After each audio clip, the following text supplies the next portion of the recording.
ஆரவாரத்தை கேட்டேன். அல்லேலூயா. இரட்சண்யமும் மகிமையும் கனமும் வல்லமையும் நம்முடைய தேவனாகிய கர்த்தருக்கே உரியது. சத்தியமும் நீதியுமானவைகள். இந்த 19ஆம் அதிகாரத்தை நம்ம படிக்கும்போது ஒரு நீண்ட சம்பவம் இந்த அதிகாரத்தில் இருக்கிறது. இந்த 19ஆம் அதிகாரத்தினுடைய முதல் 7 வசனங்களை நீங்கள் கவனிச்சிங்கன்னா அல்லேலுயா என்கிற வார்த்தை 4 தடவை வரும். இந்த 7 வசனத்துக்குள்ளே அல்லேலுயாங்கிற வார்த்தை 4 தடவை வரும். முழு வேதாகமத்தில் 24 தடவை தான் அல்லேலுயா அப்படிங்கிற பதம் சொல்லப்பட்டிருக்கு. அதில் 4 தடவை வெளிப்படுத்தல் இருக்குது. ஸ்தோத்திரம். அதே போல் இந்த முதலாவது வசனம் இவைகளுக்கு பின்பு அப்படின்னு நம்ம வாசிக்கிறோம்ல, வெளிப்படுத்தலையே 4 இடத்துல இவைகளுக்கு பின்பு அப்படின்னு ஆரம்பிக்கும். வெளிப்படுத்தல் 4ஆம் அதிகாரம் 1ஆம் வசனம், வெளிப்படுத்தல் 7:1, வெளிப்படுத்தல் 18:1 ஆக 4 இடத்துல இவைகளுக்கு பின்பு இவைகளுக்கு பின்பு அப்படின்னு சொல்லி ஆண்டவர் எழுதுகிறத வாசிக்க முடியும். இவைகளுக்கு பின்பு அப்படின்னா அதுக்கு முன்னால் ஏதோ ஒன்று நடந்திருக்கு. அது நடந்த பிறகு ஆண்டவர் புதுசாக ஒரு காரியத்தை செய்ய போகிறார். இப்போ நம்ம இந்த வசனத்தை படிக்கும்போது இவைகளுக்கு பின்பு அப்படின்னு படிக்கிறோம். எவைகளுக்கு பின்பு அப்படின்னு கேட்டிங்கன்னா பாபிலோன் அழிகிறது, ரோம சாம்ராஜ்யம் அழிகிறது, பாபிலோன் அழிகிறான். அழிஞ்ச பிறகு கர்த்தர் என்ன செய்ய போகிறார்? ஒரு காரியத்தை கர்த்தர் முடிக்கிறார்னா புது காரியத்தை என்ன செய்கிறாரு? துவங்குகிறார் என்பதுதான் அர்த்தமாக இருக்கிறது. அப்படி துவங்குகிறதான காரியத்தில் முதல்ல ஆண்டவர் சொல்கிறாரு, தேவனுக்கு மகிமை உண்டாவதாக. அல்லேலுயா அப்படின்னா என்ன அர்த்தம் அப்படின்னா யெகோவாவே உம்மை துதிக்கிறோம் என்று சொல்லி அர்த்தம். ஸ்தோத்திரம். கர்த்தர் நல்லவர். ஸ்தோத்திரம். இந்த அல்லேலுயா 3 இடத்துல வாசிக்கிறது. முதல் அல்லேலுயாவை நீங்கள் அதனுடைய 1ஆம் வசனத்தில் வாசிக்க முடியும்.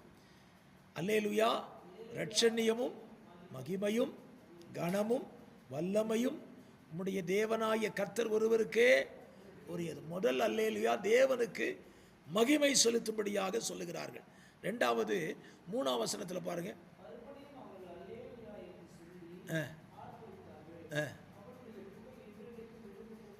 இந்த 2வது அல்லேலுயா சொல்றது யாருன்னு கேட்டால் முதல் அல்லேலுயா சொல்றது சபை, எடுத்துக்கொள்ளப்பட்ட சபை சொல்லும். 2வது அல்லேலுயா யார் சொல்றா அப்படின்னு கேட்டீங்கன்னா உபத்திரவ காலத்தில் ரட்சிக்கப்பட்ட கூட்டம். 2வது அல்லேலுயா சொல்றது. 3வது அல்லேலுயா பாருங்க, அதனுடைய 4ஆம் வசனம்.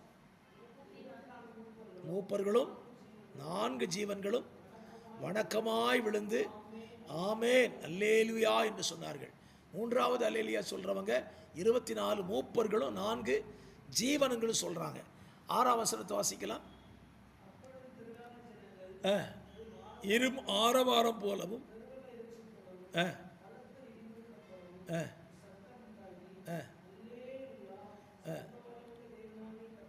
இப்போ இந்த அல்லேலுயா சொல்றது யாருன்னா மொத்தமா சேர்ந்து சொல்றாங்க. பழைய ஏற்பாட்டு பரிசுத்தவான்கள், புதிய ஏற்பாட்டு சபரிசுத்தவான்கள், உபத்திரவ கால விசுவாசிகள் எல்லாரும் சேர்ந்து ஆண்டவருக்கு அல்லேலுயா சொல்றாங்க. எதுக்கு அல்லேலுயா சொல்றாங்க அப்படின்னு பார்த்தா 7ஆம் வசனத்தில் களி கூர்ந்து துதி செலுத்த கடவோம், ஆட்டுக்குட்டியானவருடைய கல்யாணம் வந்தது. இந்த தேவனுக்கு துதி செலுத்துவதற்கு காரணம் என்ன? இத்தனை நாட்கள் ஆசைப்பட்டு இருந்ததான ஆட்டுக்குட்டியானவருடைய கல்யாணம் என்ன செஞ்சுட்டு வந்துட்டு அப்படிங்கிறது ரொம்ப சந்தோஷத்தில் சொல்கிறாங்க. பூமியிலையும் ஒரு வாலிபனுக்கு கல்யாணம் வந்துட்டுன்னா அவனுக்கு என்ன செய்யுது? ஒரு சந்தோஷம் வருது. அதே போல தான் சபைக்கு பெரிய சந்தோஷம் எதுனா ஆட்டுக்குட்டியானவரோடு சேர்ந்து கல்யாணத்தில் பங்கெடுக்கிறது, திருமண மேடையில் உட்கார்றது தான் சபைக்கு பெரிய சந்தோஷம். கூடவே இருக்கு பாருங்க, அவருடைய மனைவி தன்னை ஆயத்தம் பண்ணினாள் என்று சொல்ல கேட்டேன். ஸ்தோத்திரம். இதில் ஆட்டுக்குட்டியானவருடைய கல்யாணம் வந்தது, அவருடைய மனைவி அப்படின்னு சொல்லப்படுது. இந்த மனைவி யார்? ஆட்டுக்குட்டியானவர் யார் அப்படின்னு கேட்டால் நமக்கு நல்லா தெரியும், அது நம்முடைய இரட்சகர் தான். இப்போ அவருடைய மனைவி யார்? 2 கருத்து இருக்கு பைபிளில். அவருடைய மனைவின்னு சொல்றதுல 2 கருத்தை சொல்றாங்க. ஒன்று, இஸ்ரவேல் ஜனங்களை சொல்கிறார்கள், அவருக்கு மனவாட்டி அவங்க தான், இயேசு அவங்க மேலே ரொம்ப பிரியம் வச்சிருந்தாரு அப்படின்னு சொல்கிறாங்க. ஆனால் உண்மையிலேயே வேத ஆராய்ச்சியாளர்கள் கண்டுபிடிச்சு சொன்ன காரியம், சபைதான் அவருக்கு மனைவியாக வரும். மனைவிக்கு அடுத்த ஸ்தானம் மணவாட்டி அப்படின்னு சொல்கிறாங்க. இஸ்ரவேல் ஜனம் வந்து நமக்கு அடுத்த ரேஞ்சில் தான் அவங்க நிற்பாங்க. ஸோ தேவன் ஆயத்தம் பண்ணினாள் என்று சொல்ல கேட்டேன் என்று சொன்னால், இப்போ இந்த மனைவி எங்கே இருக்கிறார்? இயேசு கிறிஸ்து பரலோகத்தில் இருக்கிறாரு. சபை எங்கே இருக்குது அப்படின்னு கேட்டால் பரதீசில் இருக்குது. இப்போ ஆயத்தம் பண்ணினாள் என்று சொல்ல கேட்டேன்னா, 7 வருஷம் உபத்திரவத்தில் இந்த மனைவியானவள் ஒரு சாந்தமான நிலையில் இருக்கிறார். எந்த விதமான டியூட்டி இல்லாமல் அமைதலான ஒரு நிலையில் இருக்கிறார். இந்த 7 வருஷம் முடிஞ்ச உடனே 1000 வருஷ அரசாட்சிக்கும் 7 வருஷம் முடிகிறதுக்கு இடையில தான் இந்த கல்யாணம் நடக்கும். அந்த கடைசி நேரம் கர்த்தர் சொல்லுவார், உங்களுடைய கல்யாண நாள் வந்துட்டு சொன்ன உடனே அமைதலாயிருந்த சபை விழித்து கொள்ளும். நம்ம எல்லாரும் விழித்து கொண்டு நம்ம என்ன செய்வோம்? அந்த நாளுக்காக ஆயத்தப்படுத்தி கொள்வோம். ஏனென்றால் மணவாளனோடு சேர்ந்து நம்ம என்ன செய்ய போகிறோம்? ஆளுகைக்கு வரப்போகிறோம். இப்போ ஒரு மணப்பெண்ணை மணமகன் கையில் பிடிச்சு கொடுக்க வேண்டிய பொறுப்பு யார்கிட்ட இருக்கும்? அப்பாட்ட இருக்கும். அப்பா தான் பிடிச்சு கொடுப்பார். இப்போ இயேசு வந்து மணமகன், மணமகளாக இருக்கிறவர்கள் நாம். நம்மளை இயேசுவுக்கு கைப்பிடிச்சு கொடுக்கறது யாரு? இல்லை இல்லை, பிதாவும் பரிசுத்த ஆவியானவரும் அல்ல. ஏன்னா இயேசுவுக்கு இயேசுவும் பிதாவும் அப்பா பிள்ளை மகன். இயேசு ஒரு பெண்ணாக இருந்தால் பிதா என்ன செய்வார்? தான் பிள்ளைய பிடிச்சி மணமகன் கையில் கொடுக்க வேண்டும். இப்போ இயேசப்பாவுக்கு இருக்கிறது யார் தான்? பையன் தான் இருக்கிறார். ஸோ பிதா வந்து பையன் கையை பிடிச்சி யார் கையில் கொடுக்க முடியாது? இன்றைக்கி நிறைய பேர் ஒரு வேடிக்கையாக சொல்லுவாங்க, பையன் கையை பிடிச்சி பொண்ணு கையில் கொடுத்தா பொண்ணு அதிகாரத்துக்கு வந்துடுவா. அதனால தான் பொண்ணு கையை பிடிச்சி என்ன செய்கிறாங்க? பையன் கையில் கொடுக்குறாங்க. இப்போ பிதா என்ன செய்யறதில்ல, இயேசுவுக்கு பொண்ணுக்கு சம்பந்தப்படுதில்லை. இயேசுவே மணவாட்டியினுடைய கையை பிடிக்கிறார். ஏனென்றால் உன்னை பிடித்து கொடுப்பதற்கு உனக்கு அப்பா கிடையாது. நம்மளை பிடிச்சி கொடுக்கறதுக்கு அப்பா எங்கே இருக்காரு? நமக்கு அப்பாவை யார் தான்? அவர் தான். அதனால் அவரே என்ன செய்கிறாரு? நான் உனக்கு அப்பா, நான் உனக்கு மணவாள, நான் உனக்கு எஜமான, நான் உனக்கு சகோதரன், நான் உனக்கு சிநேகிதன், எல்லாத்துக்கும் எல்லாம். அதில் நானே உன் கையை என்ன செய்கிறேன்? பிடித்து கொள்கிறேன். இப்போ நம்ம கல்யாணம் நடக்கும்போது இயேசு நம்முடைய கரத்தை பிடித்து கொள்கிறார். பிடிச்சிட்டு எங்கே நம்மளை கொண்டு போவார்? இப்போ எல்லாரும் சொல்லுவாங்க, பொதுவாக ஒரு திருமணம் நடந்துச்சுன்னா இந்த திருமண தம்பதிகளுக்கு சொல்லுவார்கள், அவர்கள் தேனிலவு செல்லுகிறார்கள், ஹனிமூன் செல்லுகிறார்கள், எங்கேயாவது ஒரு பெரிய ஊருக்கு அனுப்புவாங்க. அதனால் இப்போ புதுசாக பழச்சிருக்கு, பழைய காலத்தெல்லாம் கிடையாது. கல்யாணம் முடிஞ்சால் அதே அடுப்பங்கரில் போயிட வேண்டிதான். இந்த காலம் அப்படி இல்லை. பிள்ளைகள் எங்கேயோ போகிறாங்க. நம்முடைய தகப்பனோ நம்முடைய எஜமானனோ நம்மை திருமணம் செஞ்ச உடனே நம்மளை எங்கே கூட்டு போவார்? ஹனிமூனு கூட்டு போவார், தேனிலவுக்கு கூட்டு போவார். அந்த தேனிலவை எங்கே அப்படின்னு கேட்டீங்கன்னா, நம்ம எங்கே கஷ்டப்பட்டோமோ அந்த இடத்துக்கு கூட்டிகிட்டு வருவார். அல்லையில சொல்லுங்க பார்ப்போம். நம்ம எங்கே கஷ்டப்பட்டோம்? இந்த பூமியில் கஷ்டப்பட்டோம். இன்னைக்கு எவ்வளவு நம்மளை ஒடுக்குறாங்க, பரிகாசம் பண்ணுறாங்க. இதே பூமியில் நம்மளை கொண்டு வந்து உட்கார வச்சு, இதுதாண்டா உனக்கு தேனிலவு, நீ பட்ட கஷ்டத்தை பட்ட இடத்துலையே உன் தலையை நான் என்ன செய்வேன்? உயர்த்தி இந்த தேசத்தில் 1000 ஆண்டுகள் நம்மை ஆளுகை செய்யும்படி கர்த்தர் வைப்பார். அல்லேலூயா சொல்லுங்க பார்ப்போம். அல்லேலூயா ஸ்தோத்திரம். நம்ம நிறைய நேரத்தில் நம்ம எல்லாம் ஜெபம் பண்ணுவோம், ஆண்டவரே கிறிஸ்தவங்களை எம்பி ஆக்குங்க, கிறிஸ்தவன் எம்எல்ஏ ஆகட்டும்னு சொல்லி. ஒருத்தனை ஆக மாட்டேங்காங்க. ஆனால் அந்த நாட்களில் 1000 வருஷ அரசாட்சியில் யார் தான் எம்பி? நம்ம தான் எம்பி, நம்ம தான் எம்எல்ஏ, நம்ம தான் பிரதமர், நம்ம தான் முதலமைச்சர், எல்லாமே நம்ம தான். அவ்வளவு அதிகாரத்தை நம்ம கையில் என்ன செய்கிறார்? ஆண்டவர் கொடுத்து விடுகிறார். சரி, இப்போ அந்த 8ஆம் வசனத்தை வாசிக்கலாம். 8ஆம் வசனம். அளிக்கப்பட்டது அந்த மெல்லிய வஸ்திரம். ஆண்டவர் பரலோகத்தில் தம்முடைய மணவாட்டிக்கு கொடுக்கிற ட்ரெஸ்ஸே இதுதானா? சுத்தமும் பிரகாசமுமான மெல்லிய வஸ்திரம். ஸ்தோத்திரம். இப்போ ஆண்டவர் பரலோகத்தில் நமக்கு கொடுக்கக்கூடிய வஸ்திரம் அழுக்கான வஸ்திரமே கிடையாது. அதுவும் சுத்தமும் பிரகாசமான. சுத்தத்துக்கும் பிரகாசத்துக்கும் பூமியில் எந்த வஸ்திரம் தான் எடுபடுது? வெள்ளை தான் எடுபடுது. வெள்ளையை அடிக்க எந்த துணியுமே கிடையாது. என்ன தான் கலர் கலராக துணி போட்டாலும் வெள்ளை துணி போட்ட பளிச்சுன்னு அடிச்சிடும். நேற்றுக்கு நாங்கள் இரவு ஒரு மீட்டிங் முடிச்சுட்டு திரும்பி வந்துட்டு இருக்கிறேன். ஒரு குட்டி யானையில் ஒரு 15 பேர் குட்டி யானைக்கு பின்னால் உட்காந்து போகிறாங்க. ரோடு ஃபுல்லாக இருட்டாக இருக்குது. குட்டி யானை ஒரு எல்லோ கலரில் இருக்குது போயிட்டுருக்கானா, வண்டியில் பின்னால் உட்காந்து வர்றவங்க எல்லாருமே வெள்ளை சட்டை வெள்ளை வேஷ்டி பளிச்சுன்னு தெரியுது. அப்போ அந்த வெள்ளை நம்மளை என்ன செய்யுது, காட்டி கொடுத்துருது. இப்போ நம்ம ஆண்டவர் சொல்றாரு, என்னுடைய திருமணத்தில் உங்களுக்கு நான் என்ன கொடுக்க போகிறேன், சுத்தமான ஆடையை கொடுக்க போகிறேன். அந்த சுத்தமான ஆடை எதுதான், பரிசுத்தவான்களுடைய நீதிகள் என்று எழுதப்பட்டிருக்கு. நம்ம நீதியான ஒரு வாழ்க்கை பரிசுத்தவான்களாக இருக்கிற நம்ம வாழ்ந்தா அதையே நமக்கு வஸ்திரமாக என்ன செய்கிறார், ஆண்டவர் கொடுக்கிறார். 9ஆம் வசனம், கல்யாண விருந்துக்கு அழைக்கப்பட்டவர்கள் பாக்கியவான்கள் என்று எழுது. இந்த சரி, இப்போ ஆட்டுக்குட்டியானவருடைய கல்யாணம், நமக்கும் ஆட்டுக்குட்டியானவருக்கும் கல்யாணம். கல்யாண விருந்துக்கு வர்றது யாரு, சாப்பிட வர்றது யாரு? இதை படிச்சு எனக்கு ரொம்ப ஆச்சரியமா இருந்துச்சு. நான் அவருக்கு மனவாட்டி, எனக்கு சந்தோஷம்தான். ஆனால் என்னுடைய கல்யாணத்தில் சாப்பிட வர்ற விருந்தாளி யார் தெரியுமா? ஆபேல் முதல் யோவான் ஸ்நானகன் வரைக்கும், ஆபேல், ஆபிரகாம், மோசே, இவங்கெல்லாம் யாரு தான், விருந்தாளிகள் தான். இப்போ யோவான் ஸ்நானகர் காலம் வரைக்கும் விருந்தாளி. அதுக்கு பிறகு சபை பிறந்துருது. சபையில் பிறந்த உடனே ஆண்டவர் சபையை தன் மனவாட்டி எடுக்கிறாரு, இவங்களை விருந்தாளி ஆக்குறாரு. சரி, இதுக்கு பிறகு உபத்திரவ காலத்தில் ஒரு கூட்டம் ரட்சிக்கப்படும். இவங்களே இங்கே தான் வராங்க, விருந்து சாப்பிட தான் வருவாங்க. இப்போ நான் நினைக்கிறேன், ஆண்டவரே நான் எங்கே போயிடக்கூடாது, விருந்து சாப்பிட போயிடக்கூடாது, நான் யாராக இருக்கணும், நான் மனவாட்டியாக இருந்தேன். அப்போ ஒரு இனி உள்ள சான்ஸ், இதுக்கு முந்தின சான்ஸில் எப்படி இனி நான் விருந்தாளியாக மாற முடியாது, இனி விருந்தாளியாக மாறக்கூடிய தருணம் இருக்குது.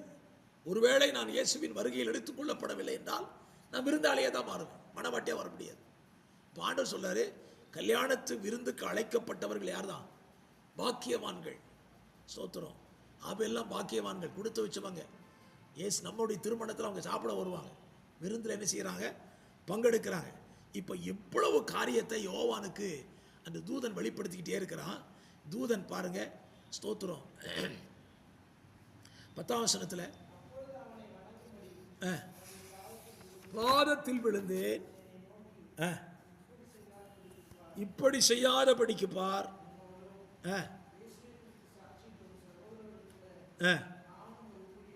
நானும் ஊழியக்காரன், தேவனை தொழுதுகொள், இயேசுவை பற்றிய சாட்சி தீர்க்க தரிசனத்தின் ஆவியா இருக்கிறது என்றான். இந்த 10ஆம் வசனம் ரொம்ப முக்கியமான வசனம். என்ன வசனம்னா, யோவானுக்கு இவ்வளோ வெளிப்பாடை கொடுத்த அந்த தேவதூதனை பார்த்து யோவான் என்ன செஞ்சிட்டான், விழுந்து தொழுகிறான். நமக்கு இப்படி ஒரு வெளிப்பாடு கிடைச்சா நம்ம காலில் விழுந்து தொழுறதுக்கு நம்ம எதிர்பார்ப்போம். இன்னைக்கு நிறைய பேர் விழுந்து போகிற இடம் எங்கன்னா, கர்த்தர் ஒரு வெளிப்பாட்டை கொடுத்துட்டாருன்னா கர்த்தருக்கு மகிமை செலுத்தும். உடனே இவங்க என்ன செஞ்சிருந்தாங்க, தங்களை பெரிய ஆளாக காட்டிக்கிட்டாங்க. பார்த்தீங்களா, எனக்கு கர்த்தர் வெளிப்படுத்தி இருக்கிறார், உங்களுக்குலாம் கிடைச்சதா, உங்களுக்கு கிருபை கிடையாது, கர்த்தர் எனக்கு மட்டும் தான் கொடுத்துருக்காரு. கர்த்தர் கொடுத்தாருன்னா கர்த்தருக்கு தான் மகிமை. வெளிப்படுத்தப்பட்ட எனக்கு ஒரு மகிமையுமே இல்லை. அவன் தூதன் அழகா சொல்றான், என்ன தொழுது கொள்ளாத நானும் உன்னை போல ஒரு ஊழியக்காரன், அவ்வளவுதான். என்கிட்ட செஞ்ச வேலையை நான் செஞ்சிருக்கிறேன், நீ யாரை தொழுதுகொள். அந்த வசனத்தில் சொல்லுகிறான், தேவனை தொழுதுகொள். அப்ப தொழுகைக்கு உரியவர் தேவன் மட்டும்தான். எந்த பாஸ்டரையும் தொழுகக்கூடாது, எந்த விசுவாசிகளையும் தொழுகக்கூடாது. யா நீங்க இல்லாம நான்லாம் கிடையாதுயா அப்படின்னு எந்த விசுவாசியும் சொல்லக்கூடாது. விசுவாசிகளும் பாஸ்டரை பார்த்து, பாஸ்டர் நீங்களாம் இல்லைன்னா அவ்வளோதான், கிடையவே கிடையாது. எல்லாரும் மனிதர்கள் தான். நாம் எல்லாரும் இயேசுவை நோக்கி தான் என்ன செய்யணும், ஓடிக்கிட்டு இருக்கணும். இன்னைக்கு பெரிய ஆபத்தம் என்னன்னா, தேவன் ஒரு மனுஷனுக்கு, ஒரு ஊழியனுக்கு கிருபை கொடுத்துட்டார்னா, இந்த விசுவாசிகள் எல்லாம் சேர்ந்து அவரை உசுப்பியாச்சு விட்டு அவரை உச்சாணி கும்பல் கொண்டு விட்டுதாங்க. அவருக்கு என்ன அறிவில்லை, என்ன தூக்காத, நான் மனுஷன்தான், இயேசுவை தூக்குன்னு அவனும் சொல்லியிருக்கணும். இந்த 2 பேரும் சொல்லாததுனால பிசாசு நிறைய பேர் என்ன செய்யறான், தள்ளி விட்டுருதான். இப்போ தேவதூதன் அழகா சொல்லி கொடுத்துட்டான், தேவனை தொழுதுகொள் அப்படின்னு சொன்னான். இப்போ நமக்கு ஒரு நல்ல செய்தி நம்முடைய திருமணம் நடக்குது, தேவனை ஆராதிக்கிற கல்யாண விருந்து நடக்குது. இதெல்லாம் முடிஞ்ச உடனே ஆண்டவர் ஒரு புதுசாக ஒரு வேலையை தொடங்குறார். தேவன் 7 வருஷ உபத்திர காலத்துக்கு பின்னால ஆண்டவர் சந்திக்க போகிற முதலாவது யுத்தம் அர்மகதோன் என்கிற ஒரு யுத்தம். இந்த யுத்தத்தில் பெரிய ஒரு அழிவு இருக்கு. இந்த அர்மகதோன் யுத்தம் என்பது பைபிளில் கிட்டத்தட்ட 4-5 இடத்துல இந்த இடத்துல யுத்தம் நடந்திருக்கு. ஒரு யுத்தம் தெபோராலும் பாராக்கும் நடந்த யுத்தம் என்று இந்த அர்மகதோன் எல்லாம் நடந்துருச்சு. 2வது யுத்தம் கிரியோனும் மீதியானியரும் நடந்த யுத்தம், நியாயாதிபதிகள் 7ஆம் அதிகாரத்தில். பெலிஸ்தர்கள் சவுலை ஜெயங்கொண்டு ஜெயித்தது இங்கே தான், இந்த அர்மகதோன் தான். இங்கே தான் தாவீது கோலியாத்தை முறியடிக்கிறான், அது ஒரு யுத்தம் தான். யோசியா ராஜாவை பார்வோன் நேகோ என்கிற ராஜா வெட்டி கொள்கிற இடமும் இந்த அர்மகதோன் தான். ஸோ அர்மகதோன் என்பது ஒரு யுத்த களமை. இந்த யுத்த களத்தில் தான் கடைசி யுத்தத்தை கர்த்தர் என்ன செய்கிறார், சந்திக்க போகிறார். கடைசி யுத்தம் சொல்ல முடியாது, 7 வருஷத்துக்கு பிறகு நடக்கிற ஒரு யுத்தம். அடுத்தது 1000 வருஷம் முடிஞ்ச பிறகு ஒரு யுத்தம் இருக்கு. இந்த 2 யுத்தம் மிக முக்கியமான யுத்தம். அந்த யுத்தத்தை பாருங்க. அந்த யுத்தத்தில் ஆண்டவர் தன்னை எப்படி வெளிப்படுத்தி கொள்கிறார் அப்படின்னு வாசிக்கும் பொழுது 14ஆம் வசனம், சேனைகள் வெண்மையும் சுத்தமான மெல்லிய வஸ்திரம் தரித்தவர்களாய் வெள்ளை குதிரைகளின் மேல் ஏறி பின் சென்றார்கள். ஆண்டவருடைய யுத்தமே வெள்ளை குதிரை தான். இந்த வெள்ளை அப்படின்னாலே சமாதானம் சொல்லுவாங்க. ஆனால் இந்த இடத்துல அவர் நீதியாக யுத்தம் பண்ண போகிறார், எந்த பாராபட்சமும் கிடையாது. அவர் எப்படி யுத்தம் பண்ணுவாராம், புறஜாதிகளை வெட்டும்படி அவருடைய வாயிலிருந்து கூர்மையான பட்டயம் புறப்படுகிறது. அப்போ அவர் வாயில் என்ன இருக்குது, இப்போ பட்டயம் என்று சொல்லி பைபிள் சொன்னா வார்த்தை. அப்போ ஆண்டவர் யுத்தம் பண்ணும்போது எப்படி யுத்தம் பண்ண போறாரு, வார்த்தையை தான் யுத்தம் பண்ண போறார். வார்த்தையை வச்சு உலகத்தை உண்டாக்குனாரு, வார்த்தையை வச்சு சுகத்தை உண்டாக்குனாரு. இப்போ வார்த்தையை வச்சு என்ன செய்ய போறாரு, யுத்தத்தையே செய்ய போகிறாரு. அப்போ என்ன வார்த்தை சொல்லுவாரு தெரியாது. அவர் யுத்தம் பண்ணும்போது என்ன வார்த்தையை பயன்படுத்த போகிறார். ஆனால் ஒன்று நடக்குது, அவருடைய வாயிலிருந்து கூர்மையான பட்டயம் புறப்படுகிறது. புறப்பட்டு இருப்பு கோளால் அவர்களை அரசாளுவார். அவர் சர்வ வல்லமை உள்ள தேவனுடைய உக்கிரமாகிய மதுவுள்ள ஆலையை மிதிக்கிறார். அந்தி கிறிஸ்துவின் அந்த ராஜ்ய பாரம் மிதிக்கப்படுகிறது. அப்படி மிதிக்கப்படும் பொழுது என்ன நடக்குது பாருங்க. 17-18 வசனங்கள்ல கண்டேன், பறக்கிற சகல பறவைகளையும் மாம்சத்தையும்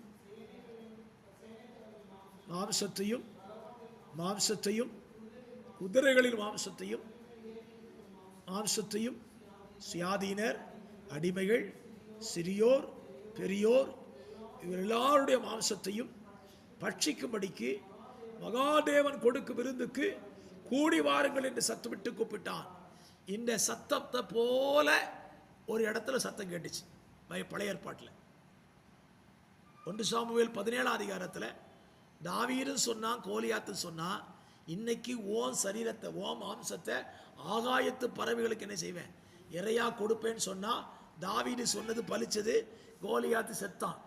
இப்போ கர்த்தர் சொல்லுகிறாரு, பறவைகளை மிருகங்களை கூப்பிடுறாரு, எல்லாரும் வாங்க, உங்களுக்கு இதுவரைக்கும் கிடைக்காத பெரிய விருந்த கர்த்தர் கொடுக்க போகிறார். நீங்க என்ன சாப்பிட போறீங்க, சாப்பிட போட இறைச்சியை பாருங்க. சகல ராஜாக்களின் மாம்சம், சேனை தலைவர்களின் மாம்சம், பலவான்களின் மாம்சம், குதிரைகளின் மாம்சம், ஏறி இருக்கிறவர்களின் மாம்சம், சிறியோர், சுயாதீனர், சிறியோர், பெரியோர் எல்லாருடைய மாம்சத்தையும் சாப்பிட்றதுக்கு வாங்கன்னு கூப்பிடுறார். பறவைகளை கூப்பிடுறார். பறவைகள் காத்திருக்குது, எப்படா ஆண்டவர் விருந்து தருவார் சொல்லி. ஸ்தோத்திரம். இப்போ ஆண்டவர் இந்த யுத்தத்தை சந்திக்கிற இடத்தை பாருங்க. 19ஆம் வசனத்தில், பின்பு மிருகமும் பூமி ராஜாக்களும் சேனைகளும் ஏறி இருக்கிறவரோடும் சேனையோடு யுத்தம் பண்ணும்படி கூடி வர கண்டேன். இதுதான் அர்மகதோன் யுத்தம். இந்த அர்மகதோன் யுத்தம் இங்கே தான் உபத்திரவ காலத்தினுடைய கடைசியில் நடக்கிற யுத்தம். இந்த யுத்தத்தில் தான் ஆண்டவர் என்ன செய்கிறார் பாருங்க. 21ஆம் வசனத்தில், குதிரையின் மேல் வாயிலிருந்து புறப்படுகிற பட்டயத்தால் கொல்லப்பட்டார்கள். மாம்சத்தினால் பறவைகள் யாவும் திருப்தியாயின. பெரிய அழிவு இருக்கு. இந்த சண்டையில் கர்த்தர் 2 காரியத்தை செய்கிறார் பாருங்க. 20ஆம் வசனத்தில் மிருகமும் கள்ள தீர்க்கதரிசியும் பிடிக்கப்பட்டு அக்கினி கடலிலே தள்ளப்படுகிறார்கள். அந்தி கிறிஸ்துவுக்கும் மிருகத்துக்கும் அழிவு எங்கே தான் இருக்குது? அக்கினி கடல். ஆனால் அவன் கூட இருந்தவங்களுக்கெல்லாம் அழிவு எங்கே கொடுக்குறாரு? பூமியிலேயே கொடுக்குறாரு. இந்த பெரிய யுத்தத்தில் தேவன் தம்முடைய நீதியான நியாய தீர்ப்பை வெளிப்படுத்துகிறார். ஏன் இந்த யுத்தம் நடக்குது அப்படின்னு கேட்டீங்கன்னா, தேவனுடைய அரசாட்சியில் யார் இருக்கக்கூடாது? அந்தி கிறிஸ்து இருக்கக்கூடாது, மிருகம் இருக்கக்கூடாது, சாத்தான் இருக்கக்கூடாது. அதனால இவனை அழிச்சிட்டு ஆண்டவர் ராஜ்யத்துக்கு வருகிறார். ஆண்டவர் ராஜ்யபாரத்துக்கு வரும்போது அவர் பிள்ளைகள் அமெரிக்கையோடு என்ன செய்யணும்? ராஜ்யபாரம் பண்ணணும். அதனால தான் அந்தி கிறிஸ்துவை க்ளோஸ் பண்ணுறார். அந்தி கிறிஸ்துவன் கள்ள தீர்க்கதரிசி என்ன செய்கிறான்? பிடிக்கப்பட்டு அக்கினி கடலில் தள்ளப்படுகிறான். அடுத்த அதிகாரத்தை பார்த்தீங்கன்னா, சாத்தானை பாதாளத்தில் தேவன் கட்ட வைக்கிறார். 1000 வருஷம் பாதாளத்தில் சாத்தான் என்ன செய்கிறான்? கட்டப்படுகிறான். இன்னைக்கு நம்ம ஒரு காரியத்தை புரிஞ்சு கொள்ளணும். இன்றைக்கு சாத்தான் கட்டப்படவே இல்லை. நம்ம அதை என்னதான் பிசாசை பார்த்து பிசாசே உன்னை கட்டுறோன்னு சொன்னாலும் நம்ம எதை கட்டுறோம்னா அவன் நமக்கு விரோதமாய் செய்கிற கிரியைகளை தான் கட்டுறோமே தவிர அவனை என்ன செய்ய முடியாது? கட்டவே முடியாது. அவன் கட்டப்படவும் மாட்டான். அவனை கட்டுறது யார் தான்? நம்முடைய இரட்சகர் வருவார். அவர் 1000 வருஷ அரசாட்சியில் அவனை பிடிச்சி கட்டும் போது தான் அவன் கட்டப்படுகிறான். இப்போ பிசாசுக்கு ஒரு பெரிய கொண்டாட்டம் இருக்கும். பரவாயில்ல, உண்மையை சொல்லி கொடுத்துட்டியே, என்னை நீ கட்டவே முடியாதுன்னு சொல்லி கொடுத்ததுக்காக நன்றி. நான் பிசாசே உனக்கும் ஒரு செய்தி சொல்லுகிறேன். உன்னை கட்ட முடியாதுங்கிறது எனக்கும் தெரியும். ஆனால் நீ செய்கிற கிரியைகளை என்னால் என்ன செய்ய முடியும்? கட்ட முடியும். நீ கிரியை எந்த கிரியை செஞ்சாலும் சரி அது கட்டப்படும். அல்லேலூயா சொல்லுங்க பார்ப்போம். சோத்திரம். அந்த கிரியைகளை கட்டுறதுக்கு தேவன் அதிகாரத்தை கொடுத்திருக்கிறார். அதனால தான் சொல்லி கொடுத்தாரு, நீ பூமியில் எதை கட்டுவாயோ பரலோகத்தில் கட்டப்படும், எதை கட்ட விழ்ப்பாயோ அது பரலோகத்தில் கட்ட வைக்கப்படும். அப்போ நான் என்ன நினைக்கிறேன், இன்னைக்கு பிசாசு நீ சந்தோஷமாயிரு, நீ சுதந்திரமா சுத்து, ஆனால் எனக்கு விரோதமா, குடும்பத்துக்கு விரோதமா, ஊழியத்துக்கு விரோதமா நீ என்ன கிரியை செஞ்சாலும் அதை கட்டுவதற்கு எனக்கு தேவன் அதிகாரம் கொடுத்திருக்கிறார். நான் கட்டினால் தேவனும் கட்டுகிறார். அல்லேலூயா. அந்த நல்ல நம்பிக்கையோடு கூட இந்த நாளில் நம்முடைய ஓட்டத்தை தொடர்ந்து ஓடுவோம். கர்த்தர் நமக்கு கிருபை செய்வாராக. ஜெபிக்கலாம். இரக்கத்தில் ஐஸ்வர்யம் உள்ள நல்ல பிதாவே, மகிமையான ஆண்டவரே, ஆசீர்வாதமான ஒரு நல்ல ஜெப நாட்களை எங்களுக்கு தந்தீங்க, ஜெப நேரங்களை தந்தீங்க.